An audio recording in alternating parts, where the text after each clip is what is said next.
ছাত্র বৈষম্য বিরোধী আন্দোলনের সাথে হয় বহুদিন যাবৎ জড়িত, ওদের সাথে থাকতো।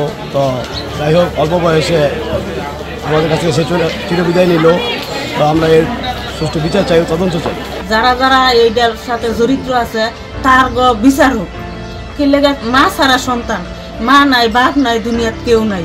একটা ভাই ছিল, সেও মারা গেছে, এইটাও মারা, এই অবস্থা গেল।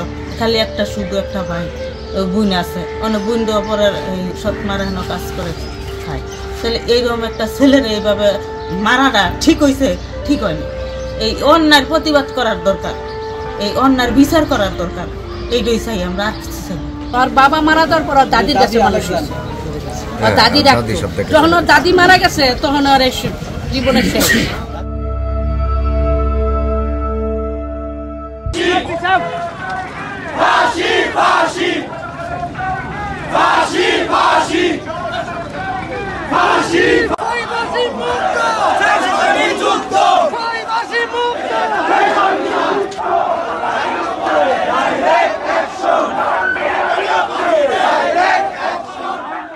আওয়ামী লীগ এবং ছাত্রলীগ এক কথায় ফ্যাসিবাদী সরকার।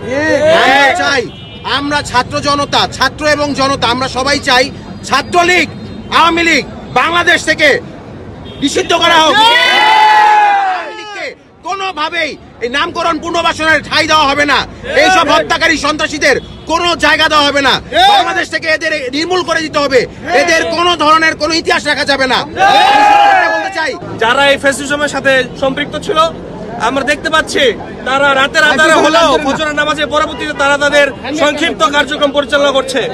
আমরা পুলিশ কমিশনার যে বক্তব্য দিয়েছে, সাধারণ ছাত্রছাত্রীদের যে আশাহত করেছে, যে ডেভিল হান্ট নামক যে অপারেশন শুরু হয়েছে, আমরা দেখতে পাচ্ছি এটা দীর্ঘতি।